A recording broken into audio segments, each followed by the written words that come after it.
conférence des instantanés d'architecture. Avant de lancer les hostilités, je tiens à remercier les commanditaires. Sans qui cette série de conférences ne serait possible. Donc, premièrement, en fait, le Musée de la Civilisation avec Martin Leblanc et toute son équipe qui nous accueille à chaque fois. La Ville de Québec, la Faculté et l'École d'architecture de l'Université Laval et cette année, notre nouveau commanditaire, Soprema.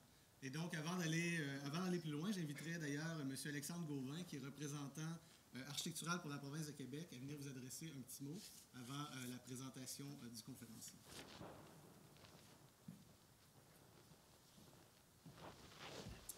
Merci beaucoup. Écoute, je ne vous dérangerai pas longtemps. Je voulais juste prendre quelques minutes pour vous parler de Soprema pour ceux qui ne connaissent pas, en fin de compte, l'entreprise, la présenter tout simplement. Soprema, c'est une entreprise qui fonctionne dans l'étanchéité du bâtiment. Beaucoup reconnue au Québec pour les toitures depuis 30 ans, mais vraiment établie là, depuis 1908 en France, en fin de compte. Puis toute l'expertise qui a été bâtie dans la toiture a prouvé, en fin de compte, que dans les dernières années, on a transféré cette technologie-là au niveau des murs, au niveau des fondations, pour pouvoir, en fin de compte, offrir une offre de membrane pour toute l'étanchéité du bâtiment. Puis dans la diversification des choses, dans les dernières années, on est devenu également une compagnie d'isolation, avec une nouvelle usine à Sherbrooke, à Drummondville, à Sainte-Julie. On s'est lancé dans des produits comme la cellulose, le spray foam, le polystyrène extrudé, l'isolation de toiture également. Tout ça pour devenir un one-stop shop pour les spécificateurs, en fin de compte, les futurs comme vous. Et en fin de compte, nous, Soprema, c'est vraiment un partenaire avec les architectes. C'est pour ça qu'on est intéressé à s'impliquer dans des activités comme ici avec vous, pour les futurs, en fin de compte, les futurs architectes. Puis, c'est super intéressant, en fin de compte, là, les conférences des instantanés. C'est pour ça qu'on fait une bourse d'études également. Non, pas une bourse tout court de 1 000 $ qui va être offerte lors des projets finaux au baccalauréat. Puis, c'est juste, en fin de compte, pour s'investir avec vous, pour supporter là, les leaders de demain dans ce domaine-là. C'est tout simplement ça. Je voulais juste prendre quelques minutes pour vous parler de Soprema, puis en espérant qu'on ait la chance de se reparler dans quelques années là, dans vos futurs travaux. Merci. Merci.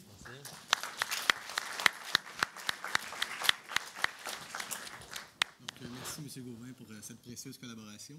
Donc, avant de rentrer dans le vif du sujet et faire la présentation plus officielle du conférencier de ce soir, j'inviterai Jacques Plante à nous donner quelques petits mots, faire un petit bien cuit à notre invité. Alors, oui, je me suis imposé un peu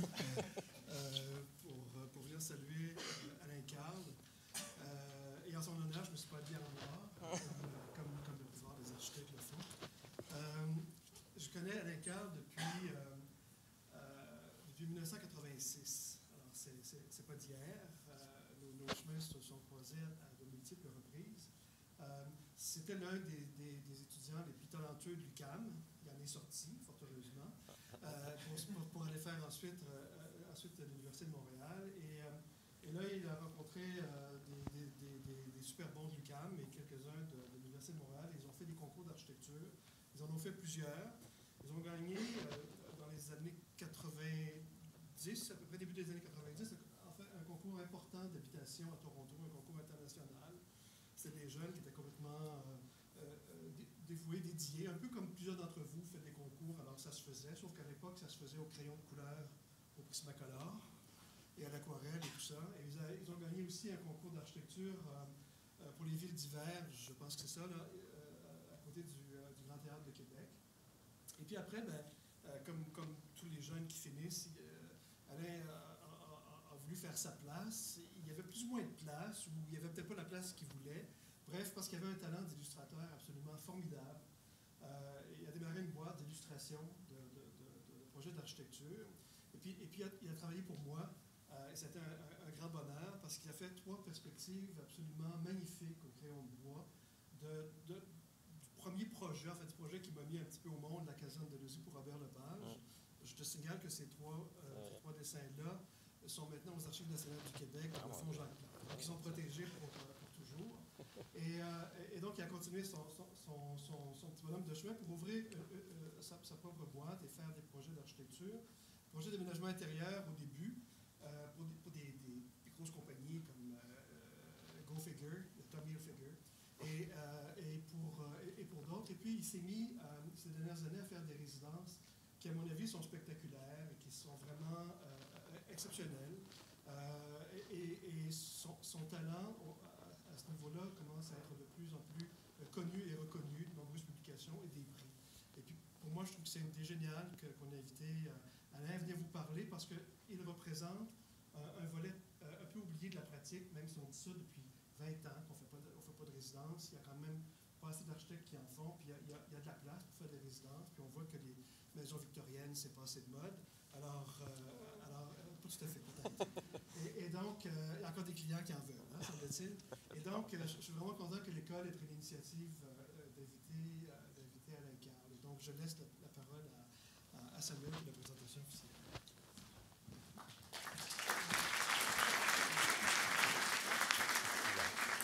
Donc, vous voyez avec tout ça qu'on est très heureux d'avoir Alain Carle ce soir avec nous.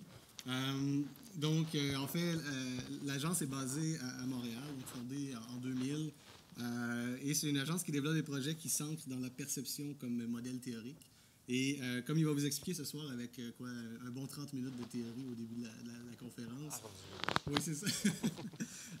Il s'agit en fait d'une démarche conceptuelle tournée vers un savoir-voir qui, à l'heure où la société se caractérise par l'omniprésence de l'image, devient le nouveau savoir-faire de l'architecte. Donc, c'est une démarche qui va être enrichie aussi par différentes collaborations avec d'autres firmes, aussi par une implication en tant qu'enseignant-chercheur à l'École d'architecture de l'Université de Montréal, ainsi qu'un rôle comme consultant pour le service du développement économique et urbain de la ville de Montréal. Et maintenant, M. Carle exporte aussi son savoir-faire à l'international avec des réalisations à Londres et à New York. Et donc, l'œuvre d'Alain Carle se situe principalement, comme Jacques le disait, au niveau du résidentiel et du commercial, bien que certains projets aussi abordent la question du design urbain, et aussi a été largement publié donc, sur les grandes plateformes qu'on connaît bien, donc ArchDaily, Dezeen, Azure, Dwell et autres. Ces projets ont reçu de très nombreuses distinctions, dont plusieurs grands prix du design, pratiquement un à chaque année. Je regardais la liste, c'est assez impressionnant. Des prix Commerce Design Montréal, un prix d'excellence de l'OAQ et tout récemment une mention spéciale au Architizer A+ Awards pour la résidence MG2. Et donc, je vous prie, sans plus tarder, d'accueillir chaleureusement Alain Carle.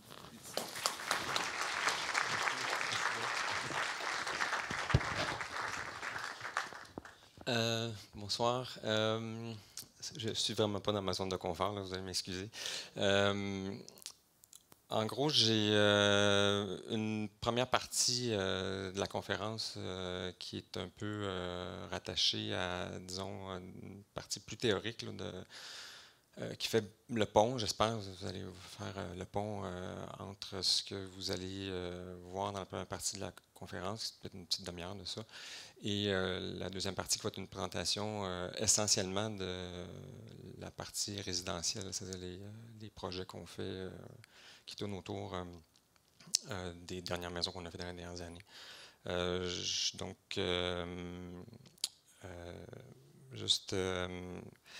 En fait, ce que je vais vous présenter surtout, c'est la teneur de notre approche conceptuelle à l'agence. Je crois qu'au-delà des réalisations que je vais vous présenter à la fin et que vous avez sans doute tous vu via les médias sociaux, je suis davantage animé dans mon quotidien à observer ce qui constitue le sens politique et social de mon métier, curieusement.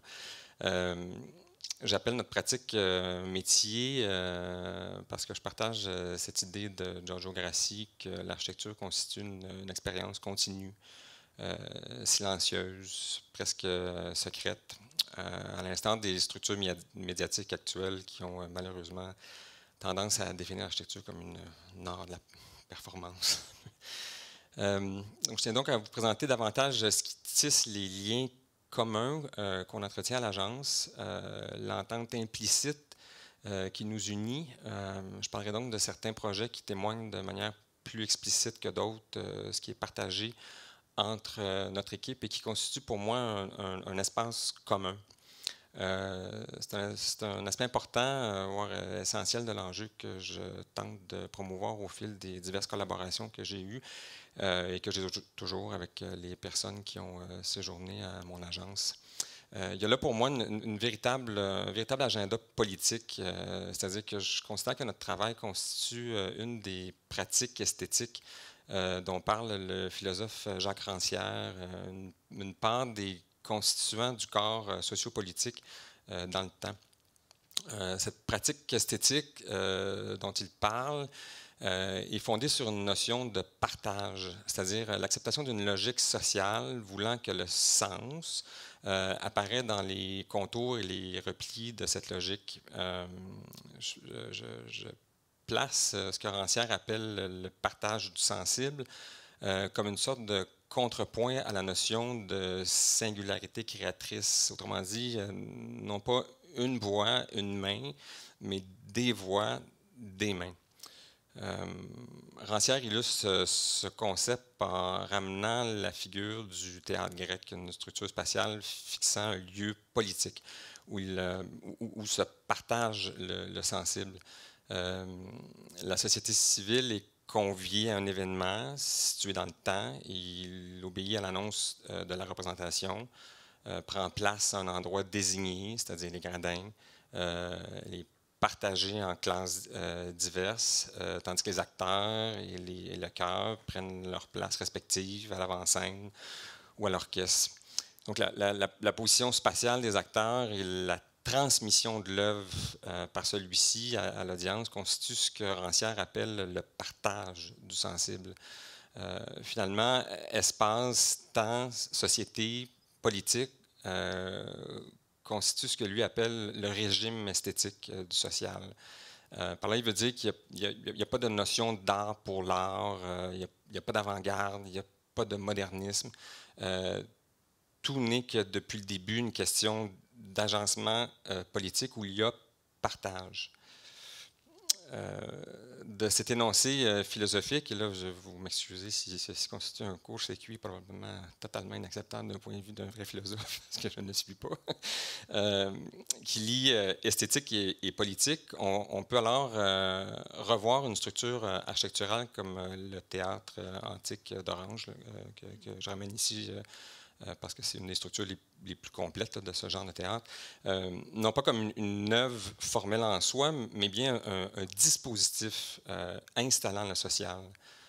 Tout ce qu'on voit sur cette photo constitue ce que Rancière appelle le dispositif installant les pratiques esthétiques, inscrites dans le partage du sensible. Donc, gradins, orchestre, scène et portique, c'est l'œuvre. Rancière parle alors de la visibilité ou de l'invisibilité de celui qui prend part à ces occupations dans ce théâtre. Par exemple, l'orateur et sa manière de faire intervient dans la distribution générale des manières de faire et des formes de visibilité. Il brouille cette visibilité par l'apport d'une fiction, c'est-à-dire des réagencements matériels de signes et d'images, des rapports entre ce qu'on voit et ce qu'on dit, entre ce qu'on fait et ce qu'on peut faire. Je reprendrai ça un peu plus tard à travers les projets que je vais vous présenter en deuxième partie. Ça devrait être un petit peu plus clair. J'aimerais donc vous entretenir ce soir plus spécifiquement sur ce qui guide un champ spécifique de ma pratique esthétique, la maison, et essentiellement celle en dehors du système urbain. J'aurais pu vous entretenir sur ma vision de la ville qui se résume à peu près à la même chose, mais comme j'ai le défaut d'être assez paresseux en ce qui concerne mon développement de carrière, je n'aurai pas assez de réalisations à vous montrer à ce sujet. Un jour peut-être. Je n'ai pas voulu non plus parler de ma collaboration comme professeur invité depuis plusieurs années à l'École d'architecture de l'Université de Montréal. On parlera donc de maisons de campagne, de maisons secondaires ou encore de maisons de villégiature. Je ne veux pas faire une présentation selon ces catégories, par contre, car selon moi, ce serait de valoriser, soit dans une perspective programmatique, soit par l'ampleur ou encore le statut social rattaché aux propriétaires. Je ne veux pas entrer là-dedans, car je préfère vous faire part, encore une fois, de ce qui se partage chez nous, à l'agence, les aspects conceptuels qui précèdent nos projets et ce qui les rend possibles en groupe. Les noms que vous avez vus tout à l'heure, c'était en fait les collaborateurs qui sont avec nous, qui ont passé, qui sont avec des trous qui restent encore.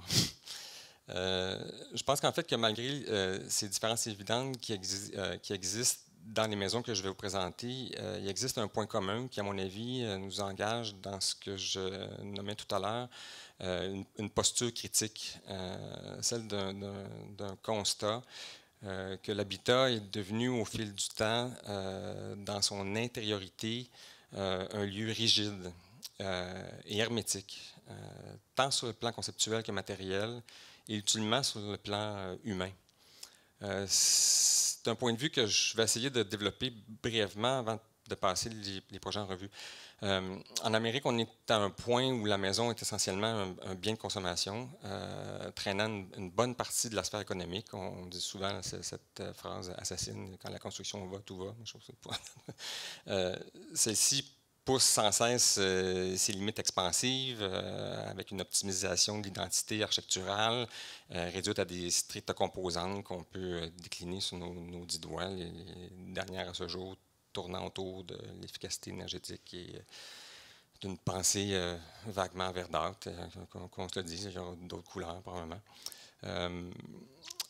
Mais c'est sur le plan humain que les choses se gâtent, selon moi, et c'est ce qui m'intéresse davantage dans ma pratique. Comment maintenir une sorte d'agenda secret qui vise à œuvrer à partir d'une posture critique par rapport au sens de l'être dans un milieu culturel qui, somme toute, n'en cherche pas un. Donc, tout d'abord, j'aimerais revenir sur une des caractéristiques fondamentales liées à l'habitat, la privauté. Comme vous le savez, l'habitat archaïque, comme celle du début de l'âge de bronze qu'on voit ici, se structure à partir d'un espace ouvert, ne présentant qu'une seule pièce. Cette indifférenciation des zones d'activité interne de la structure familiale traduit l'usage multiple et surtout communal qu'on faisait de cet espace, depuis le sommeil jusqu'à l'accouplement, en passant par l'alimentation et le travail. C'est notre point de départ, un espace intérieur collectif sans notion d'intimité. Plus tard dans l'histoire des civilisations, on verra apparaître avec la naissance de la bourgeoisie européenne une compartimentation progressive de la maison. Les pièces d'apparat médiévales, par exemple, laissent place aux salons de toutes sortes de tailles et offrent à voir une ségrégation du social.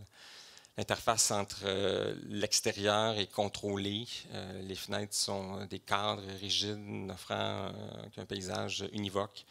Et les portes sont les dispositifs permettant le passage d'un niveau de privauté à un autre. Plus tard, certains aspects de la vie intérieure se raffinent avec la séparation de plus en plus évidente des couches sociales. Le concept d'hygiène évoluera, par exemple, à travers le temps, introduisant une structure plus complexe à l'intérieur de l'habitat. À la fin du 19e, en Europe, on assiste à l'apogée de cette compartimentation des fonctions du logis selon un ordre strict de chambres et d'antichambres, de boudoirs, de salons de toute taille, selon les types d'interfaces auxquels les habitants s'exposent. Le bourgeois peut donc construire à sa guise son propre univers fini, où les façades s'organisent selon une fantaisie folklorique qu'on choisit, des fenêtres composées selon un agencement strict et anonyme depuis l'extérieur. L'univers familial se ferme sur l'extérieur, conçoit ses propres règles internes et se sépare du monde extérieur. Ici, je vous présente un extrait du film de Luis Buñuel, Le charme discret de la bourgeoisie, qui est pour moi un petit condensé de la nature hermétique de cette société. C'est à la fois navrant et tellement chouette à voir. On rit beaucoup dans ce film, aux scènes à la fois cocasse et surréaliste. Buñuel a toujours eu le génie dans son œuvre de toujours aimer ses personnages, de les excuser en quelque sorte. Il s'intéresse au genre humain au sens profond. Comme dans la plupart de ses films, l'attaque faite à la culture bourgeoise dénonce des pratiques et des comportements sans dénoncer pour autant les fondements de la domination bourgeoise dans la société en général. Vu de l'intérieur et sans mise en perspective, la bourgeoisie n'est confrontée à aucune autre classe. On voit ces personnages gambader d'un dîner à l'autre dans le film, d'un cocktail à l'autre. Dehors, il y a vaguement une guerre qui fait rage, mais on n'entend que des bruits de bombes au loin. C'est un très, très bon film. Donc, rien ne changea vraiment dans cet univers privilégié du 19e siècle, l'esthétique machiniste qu'on collera à la maison pavillonnaire moderniste ne va pas gommer la structure rigide de l'environnement familial déjà cristallisé par la bourgeoisie. On parle de transparence, de fluidité d'espace, mais il en reste un clivage évident entre l'environnement intérieur total de ces sculptures cubistes tournées sur elles-mêmes et l'environnement extérieur qui, lui, est imprévisible, changeant, impur. On n'est nulle part dans ces maisons-là. On se détache même du sol à l'aide de pilotis. En Amérique, par contre, c'est un peu une autre histoire. Et là, je saute l'époque de colonisation pour aborder tout de suite ce qui se passe au 20e siècle. La modernité américaine est très différente de celle que connaît l'Europe au même moment. L'Amérique ne connaît pas les ravages des guerres, elle n'est pas à 100 comme celle-ci, et même dans une logique expansionniste. L'industrialisation devient le doublon du monde de la construction, supprimant progressivement le travail de l'artisan pour le remplacer par des ensembles de matériaux standardisés qui émanent des usines de préfabrication. Le catalogue Sears, qu'on voit ici, une des images, en début du 20e siècle, est un exemple assez probant de cette conjonction. Vendues en kit, ces maisons se présentent sous une variété de styles à la manière d'une tenue vestimentaire, un produit de consommation livré en boîte que l'on assemble soi-même. Les plans présentent des similarités étonnantes avec la maison de campagne de l'Europe du 19e siècle. Espace régulier, souvent en enfilade, standardisation des équipements qu'on annonce comme une véritable prouesse technique, la plomberie, le chauffage intégré, l'électricité. Il y aura plus de 350 différents designs que fera cette entreprise qui deviendra un fleuron du développement du territoire américain. Sears, à lui seul, vendra plus de 70 000 maisons de ce type, dont l'hypothèque était souvent proposée par l'entreprise aux consommateurs. Plusieurs autres entreprises feront de même en offrant des produits similaires. Ce qui est intéressant à constater dans ces représentations de vente, c'est la nature, pour moi, la nature générique de l'horizon qui se dessine derrière ces maisons. Le sol est lui-même une sorte de tapis lisse, plat, qui comporte très peu d'indices. Ces maisons sont donc avant tout des intériorités que l'on consomme. De concert avec le développement industrialisé, l'organisation du territoire se généralise de même manière que le sens commun s'homogénéise. Tout s'aplatit. L'intérieur devient donc affaire d'entreprise. Les compagnies produisant des composantes techniques de l'habitat suscitent le consommateur par l'ajout d'illustrations d'intérieur génériques, traduisant le confort idéalisé, standardisé peut-être, de la maison moderne. La construction de la hiérarchie sociale américaine passe par ce rapport à la consommation. Celui qui possède acquiert ainsi un statut respectable. C'est une caractéristique assez distincte de l'Europe qui, elle, perpétue la notion de sang noble en tant que statut social. En Amérique, on est quelqu'un si on possède quelque chose.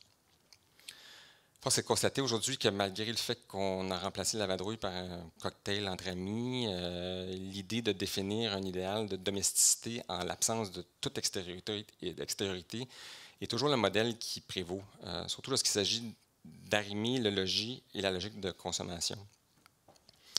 Et c'est curieusement un cinéaste français qui touchera cet aspect, du moins du point de vue européen, car la vague américaine du modèle architectural industrialisé touchera bien évidemment l'Europe, qui verra une porte de sortie à la misère sociale qui perdure durant la première tranche du 20e siècle. Jacques Tati, dans cette comédie dotée d'un brin de cynisme, trace le portrait d'une famille qui est polarisée entre une femme d'un riche industriel de milieu aisé et son frère plus pauvre, vivant, lui, dans un milieu modeste d'une ville moyenne française. Le couple vit dans un pavillon de banlieue aux allures modernes et la condition de vie de la femme traduit le risque que trace Tati dans son œuvre, celui du quotidien aliénant plutôt qu'émancipatoire, où la technologie balaye le traditionnel et le convivial.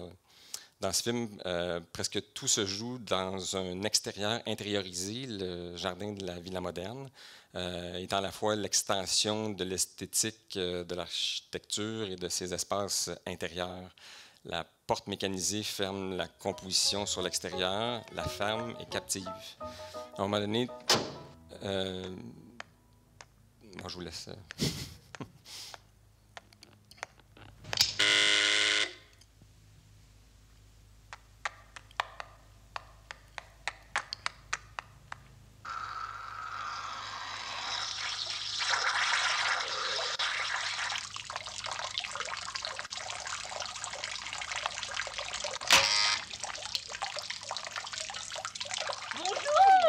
Je passais tout près et je me suis dit, ce n'est pas possible, il faut que je m'arrête pour savoir ce qu'il J'attends votre devient. visite, on ne me voit jamais. Oh, ça pour une surprise. Je ne voulais pas vous déranger, je vous avais en plein travaux. Le jardin est à peine terminé. En effet, je vois. Mais c'est que tout ça a pris du... Vous voyez, ça commence à prendre tournure. Alors le hall, vous connaissiez. Bravo. Oh, c'est si pratique, tout communique. Oh, c'est sûrement Gérard. Je vous en permettez? prie. Vous voyez, les pièces sont bien orientées. Elles donnent toutes sur le jardin. C'est très joli. Je vois que vous regardez mon chapeau. Oui, vous allez toujours chez la même modiste. Oui. Oh, moi je suis tellement difficile à chapeauter. Mais non, ne dites pas ça. Raffiné. Oh, déjà, on bavarde, et je vous empêche de vous occuper de votre intérieur. Oh, vous savez, avec ces maisons modernes. Si, je me rends bien compte de ce que représente votre une cas d'une faille. maison comme la vôtre. Oh oui, c'est du mal. Avouez-le, vous aimez bien ça. Oh, vous êtes terrible. Je m'en vais, au revoir. Je vous laisse aller jusqu'à la grille. Oui, je connais le chemin.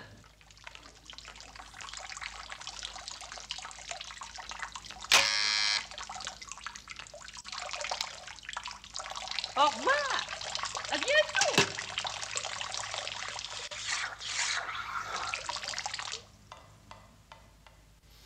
Donc, vous voyez, c'est ce qui est rigolo dans le film, c'est que le personnage principal, cette femme, au fond, qui habite cet intérieur total, où tout communique. On ne sait jamais avec quoi. C'est le mot-clé qui règne dans tout le film. Se trouve finalement une espèce de portrait un peu qui accuse, évidemment, l'architecture moderne à l'époque où on voyait non seulement cette esthétique-là, mais aussi le rêve américain, parce que dans le film, évidemment, le mari a une voiture américaine, c'est toute une espèce de fantaisie qui se fait au niveau de le rêve américain. C'est... attendez, juste... ouais, attendez, excusez-moi. Richard Sennett, dans un récent discours lors de l'ouverture du 4e symposium en architecture Interior Matters de l'Université Harvard, nous présente une nouvelle vision de l'intériorité. C'est un texte qui est disponible dans un dernier A+T. Il présente en effet le paradoxe qui existe dans cette idée que l'intérieur, le chez-soi, est à la fois un modèle libérateur, car il assure une différenciation de l'être dans son rapport à la société, mais aussi que le même modèle est soumis à une homogénéisation de sa propre subjectivité par l'omniprésence d'un modèle social unique. Le logis est donc hermétique, restrictif, et se construit en dehors de toute altérité.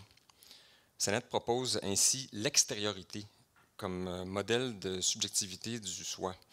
Il renvoie à cette toile célèbre de Degas, l'Absinthe, où le personnage central, une femme qui visiblement n'entretient aucun lien de conversation avec son voisin immédiat, est en fait en situation d'intériorité, malgré le fait qu'elle se trouve dans l'espace d'un café. Il note d'ailleurs la séparation de la table, une nouveauté dans l'aménagement de ces lieux qui possédaient plutôt une grande table communale, les anciens restaurants. L'idée étant d'accommoder un nouveau personnage dans la ville, le flâneur. Pour Sennett, l'extérieur devient un espace de subjectivité par la stimulation constante du paysage de la rue, cette altérité paysagère dont je parlais précédemment. Le film somptueux de Luca Guadagnino, Io sono amore, relate le passage de cette société fermée à une certaine extériorité. Le personnage principal, interprété par Tilda Swinton, est une femme d'un riche industriel confiné à tenir maison, qui, au hasard d'une rencontre avec un ami de son fils, fera basculer tout l'univers stable régnant au sein de cette puissante famille milanaise. Ce qui est fascinant dans ce film, c'est justement la manière dont le cinéaste fait apparaître ce chavirement par la première scène où l'actrice se retrouve à l'extérieur, où elle croise alors par hasard le jeune homme en question, pour se laisser porter par lui dans une nature de plus en plus luxuriante au fil de la séquence. Peu à peu, les bruissements des feuilles et le son des grillons se font entendre et Guadagnino parvient à transmuter toutes les sensations, le toucher, le goût, l'odorat en images. À la fin de cette longue scène, captée par un flou de caméra d'une sensualité incroyable, on entrevoit alors ce qui sera le début d'une liaison extra-conjugale, extra-muro en quelque sorte.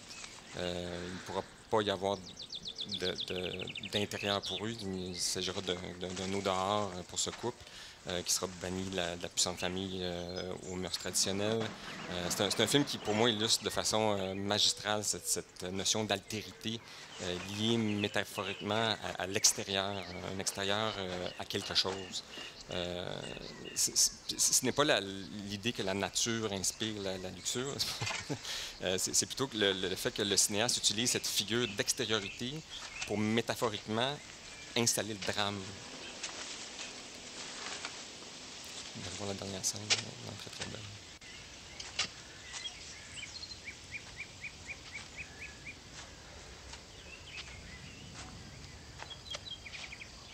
Il a pris l'actrice la plus blanche qui existe.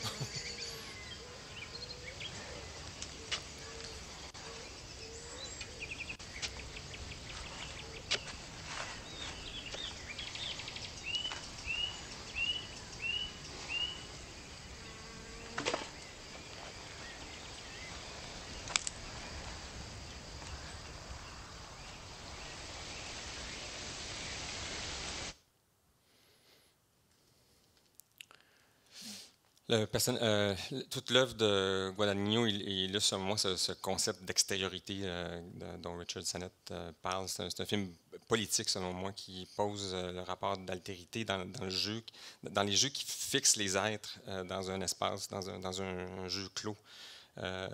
C'est d'ailleurs cette notion politique qui m'intéresse chez Rancière et que j'interprète librement dans la culture du projet, mon atelier, celle de l'inscription de l'œuvre dans le sens commun et du rapport qu'il partage, qu'il soutient.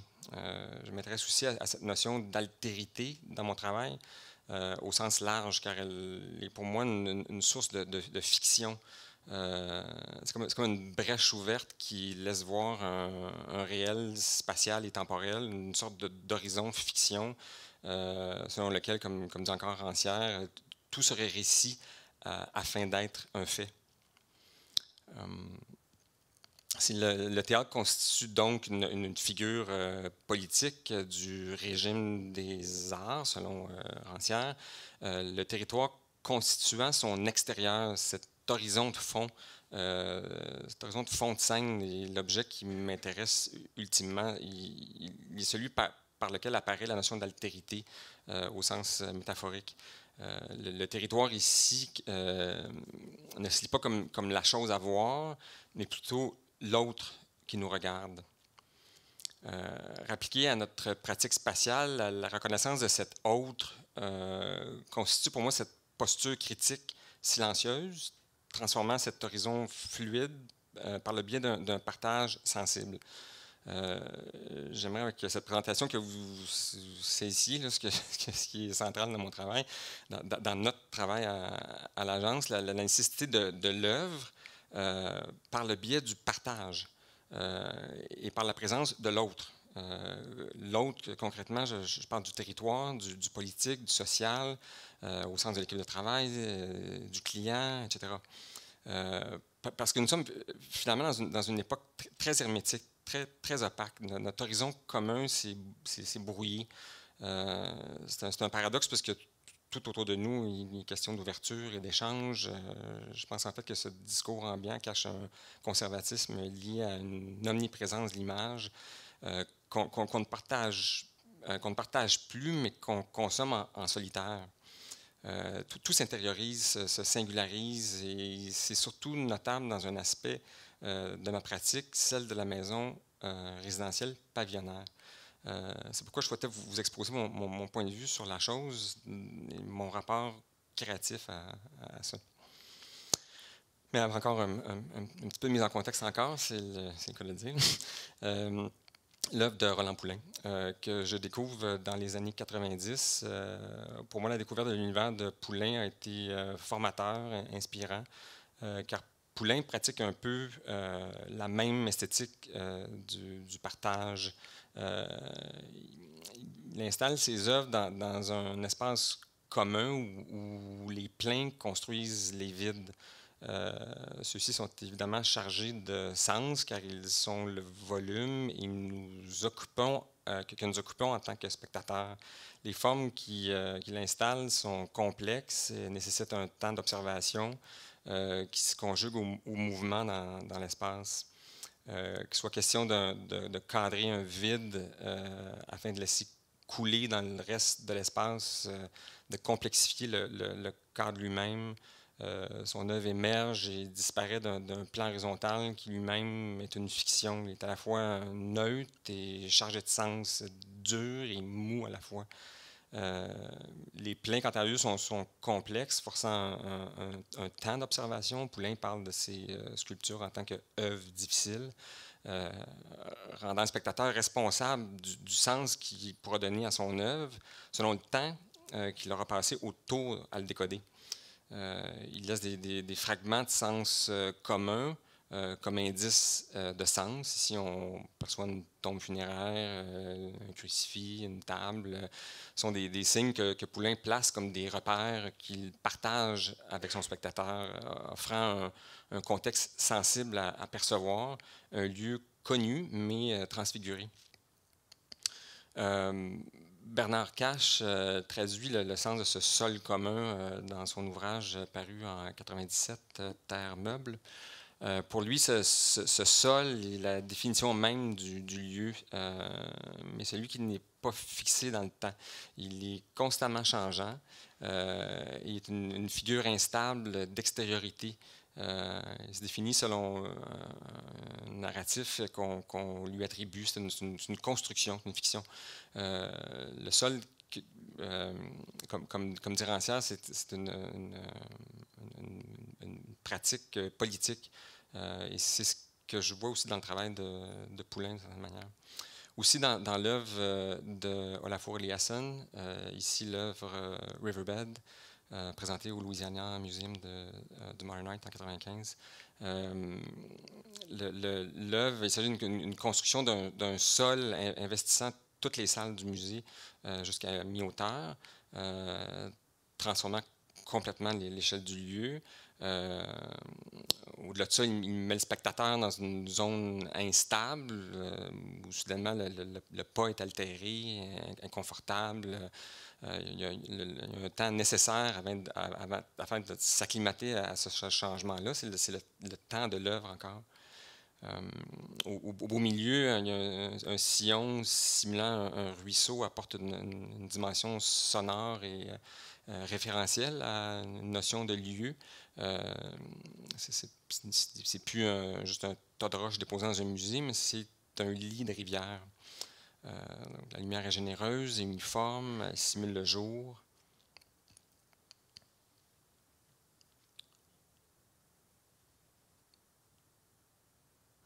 Je retiens 3 aspects de cette installation dans le contexte de mon travail que je trouve assez fondamental. C'est l'idée que le paysage est une construction, une fabrication, voire une fiction.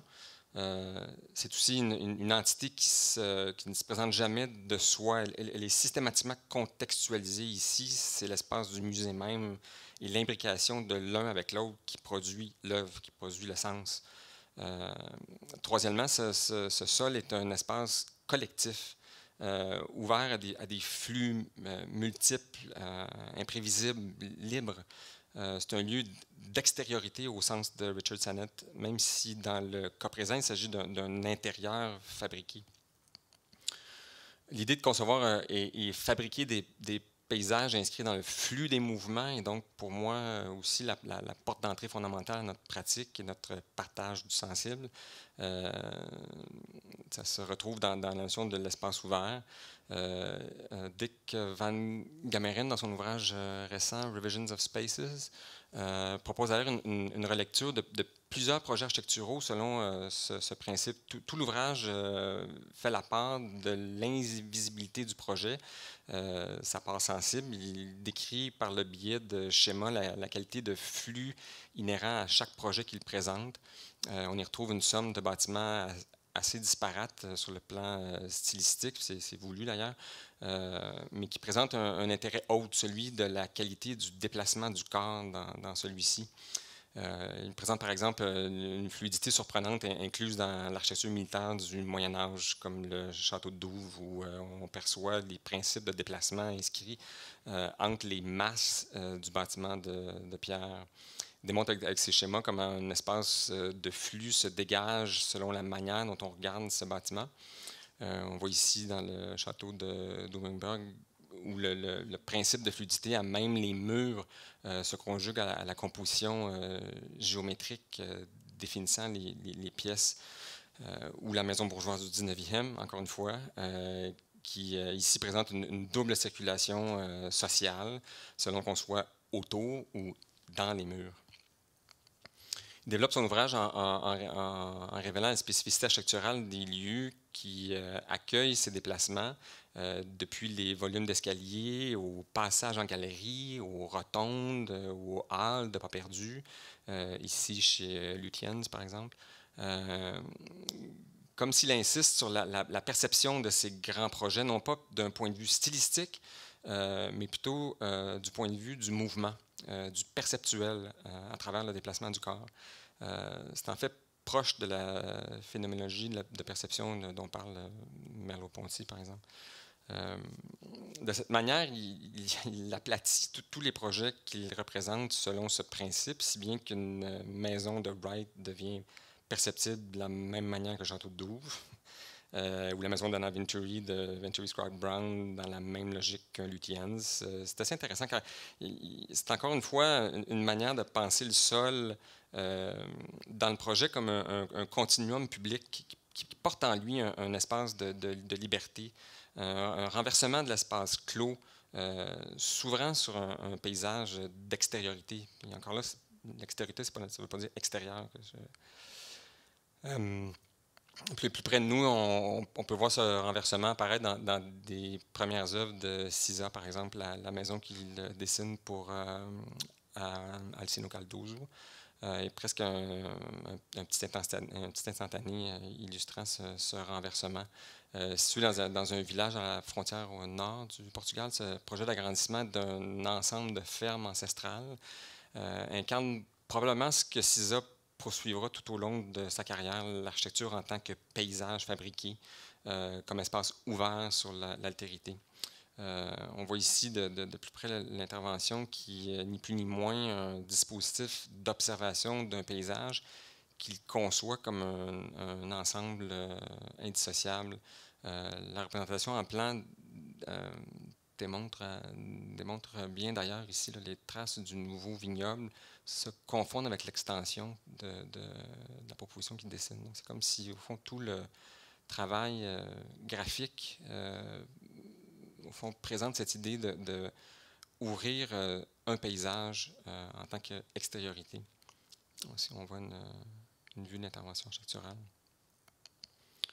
Donc, une ouverture sur le jardin. On pourrait pratiquement voir ce projet comme une sorte de caméra oscura s'ouvrant sur l'extérieur, à l'opposé de l'architecture rigide de la ferme ancienne qu'il conserve. Le projet est en fait une grande fenêtre radicalement installée à l'horizontale, semi-enfouie dans le sol, afin de placer l'observateur quasiment au ras du sol. Tout le travail de conception tourne autour de la fabrication même artisanale des fenêtres, Siza décrivant en détail l'arrangement des gouttières et du travail d'assemblage des cadres de fenêtres, comme si le projet était à la fois un objet et une architecture qui se jouxte au paysage.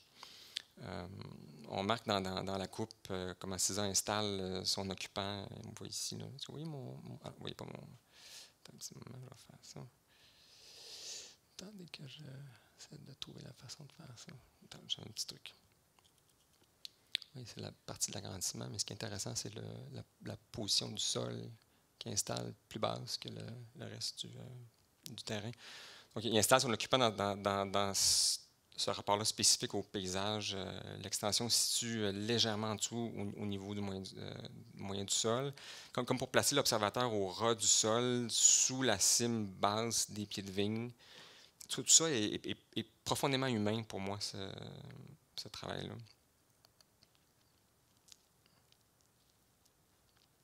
On voit ici le caractère hybride de l'intervention entre paysage et architecture. Les limites sont assez floues. C'est donc un rapport perceptuel que CISA engage avec ce projet et qui développera tout au long de sa carrière. Ce projet-ci inscrit un contraste avec l'histoire, mais CISA maintient cette tension par la création de zones de mouvement aux interstices, des espaces de liberté du corps dans la structure existante. C'est un petit projet, mais tout est dit, tout est installé dans ce projet. En fait, à noter, on ne parle pas ici d'une fenêtre qui ouvre sur un panorama sur le paysage d'un point de vue dominant. C'est plutôt une approche perceptuelle par fragments, par tableaux multiples. Car l'idée ici, c'est pas d'engager un rapport passif avec le paysage où le spectateur est localisé à un endroit spécifique et que l'architecture privilégie un point de vue, un regard unique et souverain. Car fondamentalement, le panorama est inventé par le peintre écossais Robert Barker à la fin du 18e. A été une nouvelle méthode de représentation du paysage. La proposition de Barker était d'exposer un paysage peint sur un grand canevas circulaire, offrant une vue à 360 degrés aux spectateurs. Le panorama de Barker avait cette particularité d'être un dispositif spatial se soustrayant du réel en offrant une représentation contrôlée et idéalisée d'un autre contenu paysager. Les caractéristiques de ce dispositif passaient par le contrôle de l'observateur, parcours spécifique dans le bâtiment permettant d'ouvrir sur des sections spécifiques du grand tableau. Ici, on voit en fait la structure intérieure du panorama, mais avec aussi ce qu'on voit à côté, qui est en fait le tableau en tant que tel. Donc, c'est une représentation d'une représentation de représentation. Donc, parcours spécifique dans le bâtiment permettant d'ouvrir sur des sections spécifiques du grand tableau peint, lumière diaphane simulant l'atmosphère naturelle, accès par le bas de l'image, mise à distance des spectateurs de l'image, etc. Une sorte d'ancêtre de l'expérience immersive d'aujourd'hui qui fait rage ces temps-ci et qui aussi, selon moi, met à distance le réel, curieusement, car il place comme un objet de contemplation plutôt qu'une zone d'altérité au sens conceptuel. Donc, le contexte ne se présente donc pas comme un idéal, il est une sorte d'autre qui perturbe l'idéation, le rend impur. D'une certaine manière, il est l'agent contaminant d'une vision hermétique à point de vue unique. Parce que le panorama repose historiquement sur un principe d'illusion. Et c'est ici que je distingue la résultante du rapport au paysage de nos projets. Notre approche se distingue par la notion de la fiction dont on parlait tout à l'heure et dont parle Rancière. Ici, par exemple, un paysage donné d'un de nos projets ne devient pas la source ultime à sublimer. Je ne fais pas dans mon travail une bonification ou une béatification du paysage. C'est sa spécificité qui m'intéresse. Et elle engendre une fiction, une narration propice à altérer les prémices du concept du projet. Comme Roland Poulenc dans ses œuvres, il utilise le paysage non pas dans un panorama, mais dans la capacité de transformer par les découpes qu'il établit avec son intervention, les nouveaux cadrages et narrations qu'il offre à voir, les nouveaux parcours qu'il insinue dans le territoire élargi par l'intervention, ou encore par la reconfiguration de l'horizon commun ou la découpe du ciel. cette œuvre ancienne de Poulain du PS1 des années 80, je crois, est presque pour moi une synthèse précoce de son travail. Ici, les limites de l'œuvre sont totalement effacées. Le temps de l'œuvre est multiple. Donc, premier projet. La Z-House, qui est un projet assez vieux que je présente ici, mais qui présente, je pense, les composantes conceptuelles dont je viens d'exposer. Puis c'est probablement à partir de ce projet-là que j'ai commencé à être capable de faire le pont entre une posture critique puis un point de vue théorique que j'avais sur l'architecture, puis où là j'ai compris qu'à travers la résidence, à travers vraiment un engagement de dialogue et de partage, c'était possible de transfigurer un peu à la fois la préconception sociale qu'on s'attend à avoir d'un projet de résidence souvent de haut de gamme, et ce milieu-là qui est souvent extrêmement rigide et extrêmement conservateur. Donc, le premier projet d'une résidence en bordure de lac où le positionnement général dégageait une configuration orthogonale mettant en scène de grands arbres existants. Il y avait une décharge de lac, une pointe, une presqu'île. Il y avait toutes sortes de... Le dessin ne le montre pas, mais il y avait toutes sortes des grands arbres ici qui étaient dégagés, qu'on a fait une espèce de cour d'honneur pour les arbres. Un bâtiment principal comportait 2 ailes parallèles, une pour les occupations de jour, l'autre de nuit, périmètre couvert qui court tout autour des 2 pavillons, qui unifie l'ensemble sous un grand toit de cèdre, 4 grosses cheminées qui ponctuent les espaces. Les espaces, en fait, s'ouvrent complètement sur l'extérieur, fragmentent les 2 ailes de manière à subdiviser, dans le cas des espaces de jour, les espaces de travail de celle-ci, où l'on prépare les repas, et dans le cas des espaces de nuit, le lit, les espaces de bain, de sauna. Donc, il y a des espèces de clivages qui sont faits ici, comme ça et comme ça, qui font en sorte qu'on se retrouve à avoir finalement 4 pavillons semi-extérieurs. Donc, la maison n'a pas vraiment de séjour public. On avait enlevé ça du programme en tant que tel. Il y a juste un coin repas, un coin sauna qui est aménagé pour juste un couple, parce qu'en fait, il y a un lit. Donc, tandis qu'on a plutôt travaillé sur toute cette espèce d'idée-là de percer la maison pour permettre une espèce de mouvement dans la maison à travers l'extérieur. Donc, c'est... décidé ce projet-là avec un ébéniste spécialisé dans la fabrication de fenêtres d'église ou d'institutions patrimoniales, curieusement. Ils ont la propriété de complètement se glisser dans les murs de la maison afin de dégager les lieux de passage durant l'été. De grands moustiquaires peuvent alors être coulissés du même mur afin de protéger des moustiques. Le système permet c'est ce système qu'on voit ici. En fait, ça, c'est la partie moustiquaire, mais en fait, les panneaux vitrés sont déjà calés dans les murs qui sont derrière. Donc, ce système permet évidemment de donner un sens hôte à la maison dans les saisons. Devient intimement lié au paysage durant l'été. Donc, on a forcé un peu plus la perforation, si on veut, avec un travail adapté de mouvement spécifique des fenêtres afin d'arriver à ce changement-là. Les espaces de travail, entre autres, se trouvent aussi détachés de manière plus prononcée dans l'organisation interne du logement de la maison et offrent des espaces ambigus entre une loggia extérieure et un hall. Le projet L'écran, c'est conçu à partir d'une géométrie particulière d'un site, un terrain très, très étroit, et traversé par un petit ruisseau.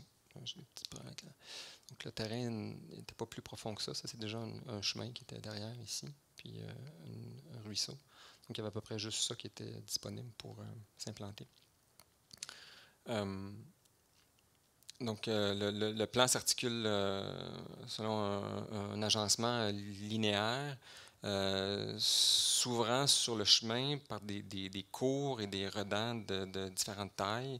Le côté lac est plus ouvert, mais présente une vue fragmentée sur le paysage. Il y a une structure poreuse, malgré l'aspect relativement muet sur le chemin. C'est un parti volontaire là, qui offre une multitude de parcours à travers la maison, qu'on y entre ou pas. Il y a des sections de parcours qui peuvent être à la fois, disons, être pratiquées où on passe en dedans, dehors de la maison, par exemple. On aurait pu l'appeler la passoire, cette maison-là.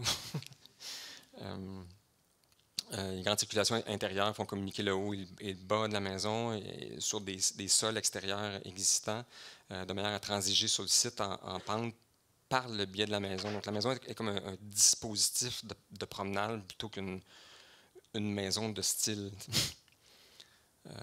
Ici, la vue des perforations situées entre le rangement de l'entrée principale avec les percées sur le paysage. Des vues depuis la rue. Les façades avaient été faites en bris de recyclage qu'on a peint en noir par la suite parce que c'était toutes de couleur. Ici, une autre fente permettant le passage entre le haut et le bas de la pente. Donc, c'est comme une maison que tu peux passer à travers à partir du chemin sans nécessairement rentrer à l'intérieur. Donc, pour moi, c'est important cette espèce d'idée-là de brouiller la frontière et les limites, souvent très, très rigides d'une résidence, pour essayer d'ouvrir un peu, si on veut, le paysage à des configurations, des reconfigurations qui ne seraient pas nécessairement préméditées. C'est une fente, le parcours longeant le mur de la façade sur le terrain, tantôt intérieur, tantôt extérieur, le chemin quelque part ici. Le projet Les Elfes, qui s'implante sur un sommet de montagne, une vue complètement dégagée, un panorama. C'est toujours la porte d'entrée, en général, d'une personne qui achète une propriété de ce type-là. C'est la nécessité d'avoir le pouvoir de la vue, le contrôle de la vue.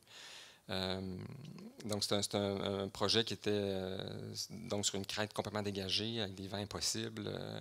Le site est en pente, un territoire très difficile pour installer le quotidien d'une certaine façon. Donc, on s'est intéressé à autre chose.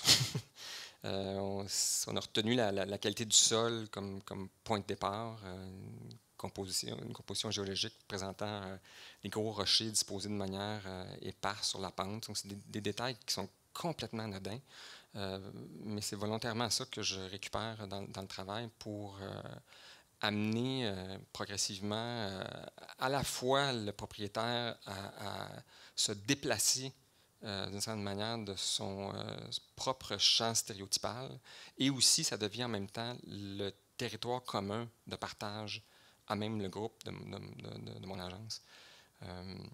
Il y avait aussi dans ça une espèce d'horizon découpé par des très petits arbres de petits gabarits, mais très, très rapprochés à certains endroits, ce qui offrait une variété de vues sur l'horizon. Donc la morphologie du projet s'organise en fait strictement selon des points de vue variés, choisis et partiels du paysage. Donc c'est pas nécessairement l'idée de faire une composition stylistique. C'est vraiment juste un dispositif, c'est une machine à voir, au fond, mais de façon non dominante sur le paysage. L'ensemble présente des vues sur l'ensemble, mais il faut circuler à travers les différents espaces de la maison pour avoir un portrait global du paysage. Encore une fois, les flux sont organisés de manière à traverser la maison depuis différents parcours.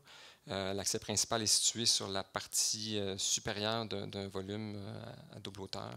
Donc, on arrive par le haut de ce volume-là pour redescendre après dans les espaces. Donc, encore une fois, la maison fait le paysage, elle trace au fond les parcours à partir d'une topographie qu'on maintient à travers la maison.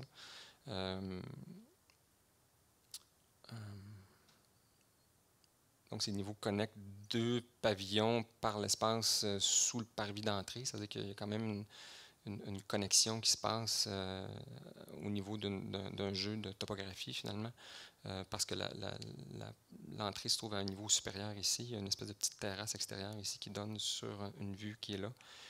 Mais en fait, on est on est au-dessus du corridor de passage entre les zones de vie et les zones de sommeil. Donc, une vue un peu du paysage coupaillé, si on veut. puis la terrasse basse. Donc, il y a des conditions de paysage à l'horizontale, à la verticale. Il y a comme des différentes mises en scène de différents points de vue dans différents secteurs. Il y a des fenêtres à terre, il y a des fenêtres, il y a une espèce de jeu perceptuel au fond de la maison. Ici aussi, on avait utilisé une brique de recyclage qui devait être blanchie à la chaux, mais les propriétaires ont préféré la laisser telle quelle. Donc, une petite cour aussi qu'on a fait, qui est en fait en plein milieu du traditionnel parking, si on veut, au fond, parce que l'entrée principale se trouvait ici, mais il y a comme une espèce de zone de repli à l'arrière du bâtiment principal qui fait une espèce de petite courette où, en fait, on est protégé du vent parce que le vent arrive massivement de ce côté-ci. Donc, ça leur donne un peu une courette privée dans la lumière du matin. Le projet du Mont Maribou qu'on a complété l'année dernière, c'est intéressant. C'est un petit projet, mais qui est en plus une rénovation. Mais pour moi, ça cristallise, je pense que vous allez tout comprendre à partir de ce projet-là, parce que c'est une petite intervention qu'on a faite, mais qui est assez simple. Juché à flanc de montagne, là, cette maison présentait des symptômes assez tristes d'autisme par rapport au sol environnant. Probablement conçu sur un sol générique qu'on a vu comme dans les images des maisons Sears, un sol qu'on retrouve juste en dessin en passant. Les occupants étaient aux prises avec un escalier extérieur assez peu pratique durant l'hiver, assez peu maîtrisé sur le plan esthétique en plus. Originalement conçu avec un toit plat, avait été aussi coiffé par le temps avec un petit toit à 2 pentes. Bref, besoin d'amour. Donc, après avoir convaincu le propriétaire qu'il était possible de conserver et de revoir l'accès, parce qu'il y a eu des questions seulement d'arracher tout et de commencer notre affaire, on les a convaincus quand même de garder le bâtiment parce qu'il présentait des intérêts quand même sur certains aspects.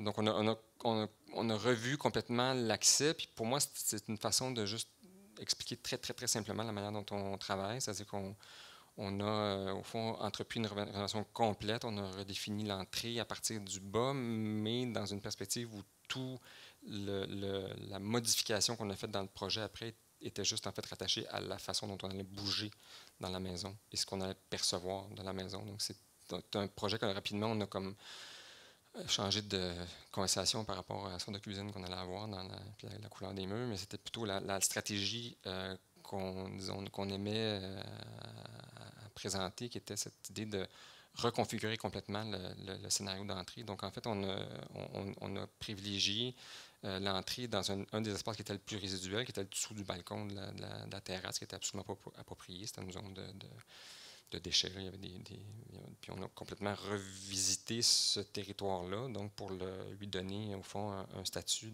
d'entrée principale. Donc, c'est toujours une espèce de défamiliarisation puis de changement de paramètres qui sont souvent stéréotypés, qu'on essaie d'insérer dans le projet pour valoriser, si on veut, l'aspect territorial, parce que c'est toujours lui qui est l'altérité, c'est toujours cet aspect-là qui, à chaque fois, fait qu'on fait des projets très différents les uns des autres. Et c'est une posture de soumission que moi, je suis tout à fait à l'aise. C'est à travers cette espèce de notion d'altérité, la notion de l'autre, qui reconfigure sa propre pensée, qui est pour moi la partie la plus fascinante de mon travail.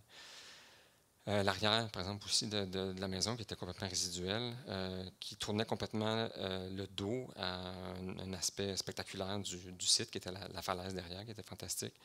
Donc, on a inscrit une lecture autre du paysage environnant en perçant de manière plus ponctuelle et selon des interactions avec les fonctions intérieures de la maison. De cette manière, on a comme fait place à l'altérité en déconstruisant l'orientation rigide de la maison qui était tournée sur la seule vue panoramique de l'autre côté. Donc, on retrouve des séries de petits tableaux comme ça qui se présentent dans la maison où on a la falaise devant soi.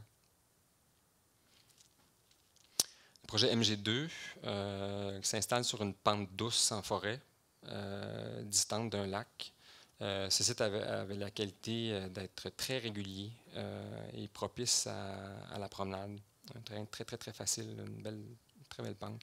Le projet a été conçu selon une déclinaison de plateaux réguliers depuis le haut de la pente, fragmentés en plusieurs pavillons, s'accrochant sur ces plateaux. L'organisation de l'ensemble s'accroche à un lieu central qui se trouve ici, qui s'ouvre complètement sur l'extérieur. Il fait figure de place publique dans l'ensemble, trop grand pour être véritablement un hall. Il y a un statut ambigu dans l'ensemble parce qu'il offre une très grande porosité sur l'extérieur. On voit ici le réseau assez complexe de flux intérieur de circulation. C'est un projet qui est complètement une pieuvre. Il y a énormément de possibilités de parcours, de passage.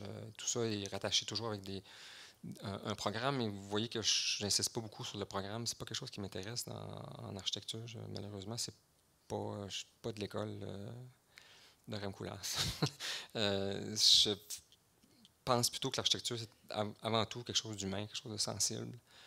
Puis c'est l'aspect que je veux partager au fond, puis qui m'intéresse dans la manière de concevoir le projet, non pas sur une valorisation du programme, mais la valorisation des parties sensibles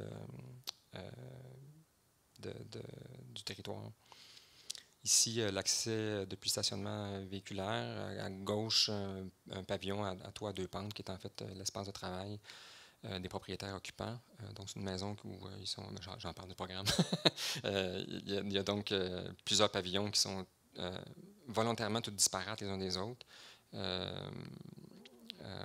Ici, on voit l'espèce de lieu place publique qui connecte au fond tous les pavillons les uns avec les autres. Donc, on s'y retrouve dans cet endroit-là sans avoir de fonction définie. Ce n'est pas vraiment le salon. Il n'y a pas non plus de salon vraiment dans cette maison-là. On essaie de les enlever le plus qu'on peut souvent. Une vue sur l'organisation générale, donc suivant la pente douce, on voit que c'est comme une série de plateaux, un peu comme avec les bâtiments qui s'accrochent sur les murs, en fait. Des petits passages interstitiels dans les pavillons qui permettent de traverser de bord à l'autre. Un détail de transition d'espace.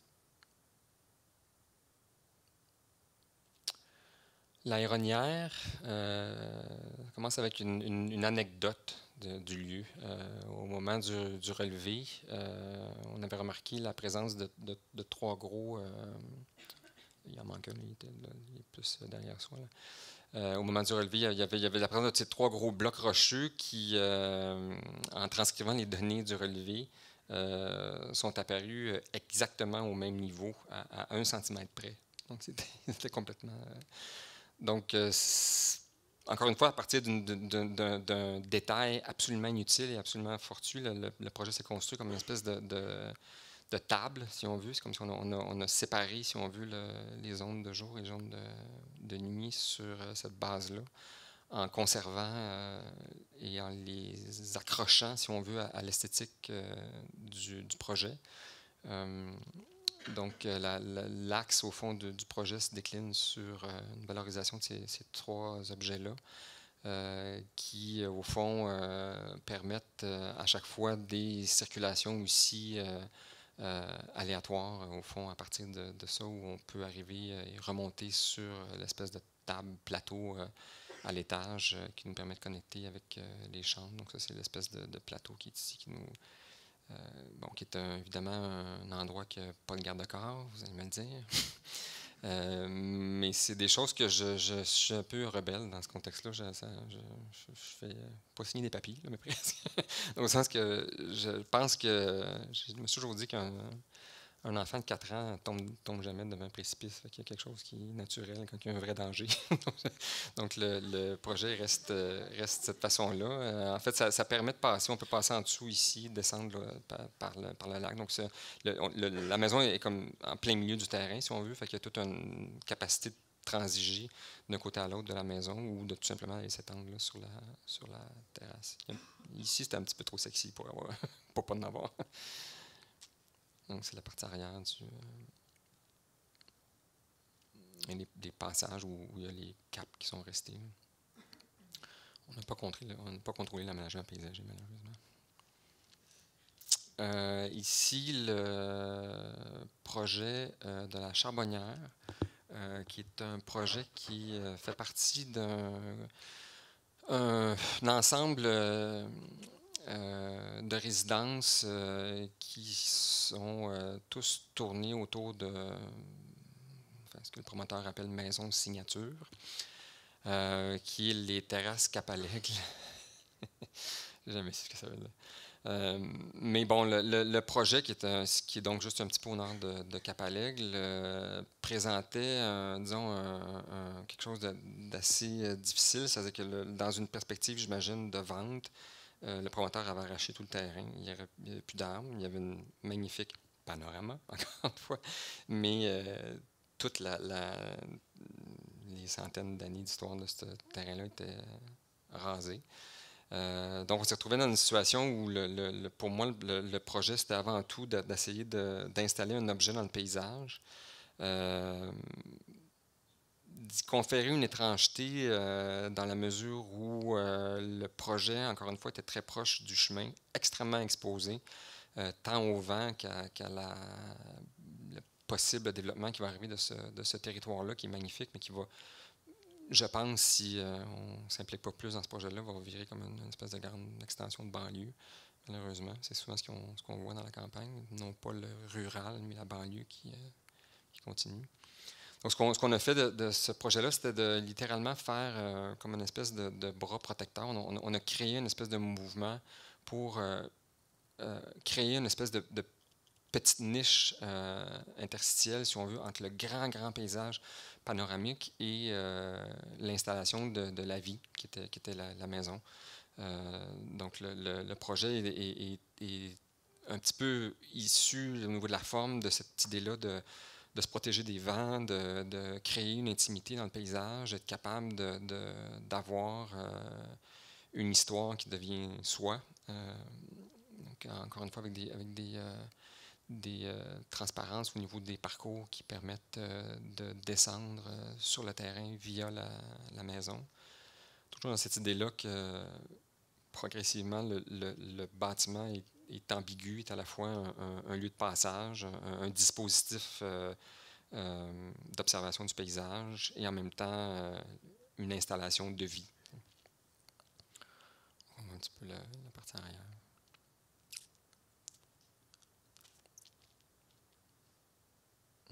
On voit les petits passages aussi qui sont un petit peu jonchés au périmètre de la petite cour. Un projet en cours, sneak preview, comme on dit en anglais. Un projet à Baie-Saint-Paul, à Cap-au-Corbeau. Encore une fois, un projet qui présente une vue vraiment spectaculaire, mais en même temps un terrain absolument inappropriable. On est vraiment en situation de falaise complète. Le